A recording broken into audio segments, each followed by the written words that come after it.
ابھی سحری کھانے کا یا سحری کھا کر ہی روزہ رکھنے کا ذکر ہو رہا تھا۔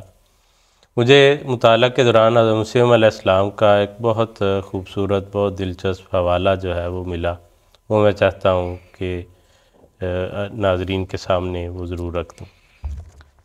محترمہ رسول بی بی بیوہ حافظ حامد علی صاحب بیان کرتی ہیں کہ بعض دفعہ مرزا نظام الدین کی طرف سے کوئی رذیل آدمی یعنی کوئی گھٹیا آدمی اس بات پر مقرر کر دیا جاتا تھا کہ وہ حضرت مسیح موعود علیہ السلام کو گالیاں دے۔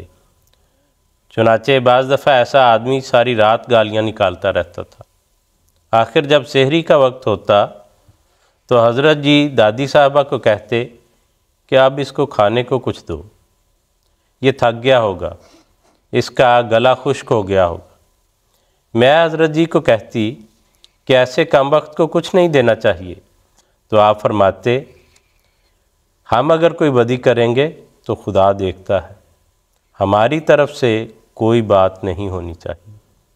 یہ ہے رمضان کا حقیقی درس کہ جو ساری رات گالیاں دیتا رہا اس کی ہمدردی جو ہے وہ بھی کر رہے ہیں، اس کے لیے بھی انتظام کر رہے ہیں۔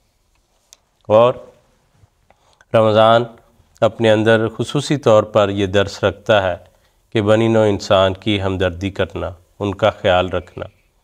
اور ہمارے حضرت صاحب گزشتہ کئی خطبات سے ہمیں توجہ دلا رہے ہیں بالعموم انسانیت کے لیے، دعاؤں کے لیے، خیال رکھنے کے لیے، اور خاص طور پر ہمارے فلسطینی بہن بھائیوں کے لیے کہ جن مشکل حالات میں ہیں ان کے لیے دعائیں بھی کرنی چاہیے، اور جو ممکنہ طور پہ ان کی غذائی ضروریات وغیرہ کے لیے ان کی مشکلات کے آسان کرنے کے لیے مدد ہو سکتی ہے وہ بھی کرنی چاہیے۔